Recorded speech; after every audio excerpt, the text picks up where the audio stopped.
Hey guys, this week's video is dedicated to all our brothers and sisters in the land of Israel. Hashem should continue to protect them and guard them, and all our brothers and sisters all around the world.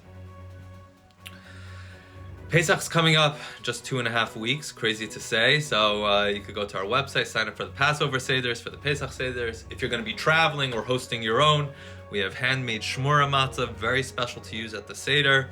Let us know and we will make sure you get some.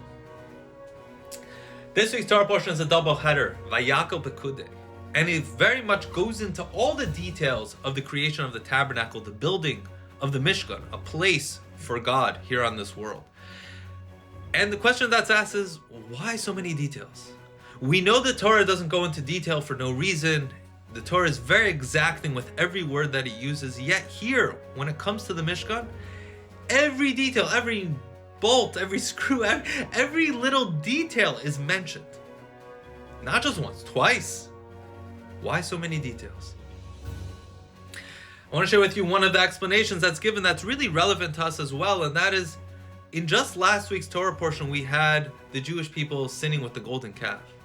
And when Hashem is commanding Moshe and the Jewish people to build this tabernacle, it's meant to be a rectification, to be an atonement for the sin of the golden calf. And what Moshe is telling the Jewish people is, if people can gather together to do negative, if that power as a group, people have that power to do the negative, how much more so do we have the power when we come together to have such a positive impact? And Moshe is telling the Jewish people, we all have a role to play in the building of the tabernacle. Every single person is going to be involved. Men, women, children, everybody has what to give. Everybody has a talent that they can take part in. Everyone. In fact, God appointed two people to be in charge of the building, was Bezalel and Aholiav. These were two very different people. Bezalel came from a very prestigious lineage, whereas Aholiav came from a very simple background. He wasn't well known at all. And yet, God appointed both of these people to be in charge of the entire building process. And what that tells the Jewish people is that it makes no difference about who your ancestors are or your success or anything like that. Everybody has what to contribute. Everybody is going to take part. Your lineage doesn't impress God. What you do now to give with a full heart, that impresses Hashem. I meet people often who tell me that, my great-grandfather was a rabbi back in the old country, and they're very proudly Jewish and sharing their lineage.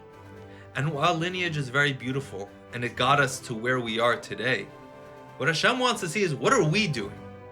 Our ancestors were amazing, that's wonderful. But what are we contributing? We all have what to contribute. To say, oh, they were great people, back then they were wonderful people, but, I can't do that nowadays. We have access to Judaism, to Torah, in a way that our ancestors never had.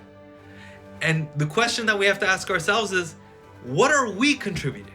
Are we putting in our whole heart? Because everyone has what to contribute. It doesn't have to be a lot, but we all have a part to play. And that's what Moshe is telling the Jewish people. Vayakhel, gather together, because we're all going to take part in this beautiful endeavor. And when you see that unity for positive, we are unstoppable. Shabbat Shalom.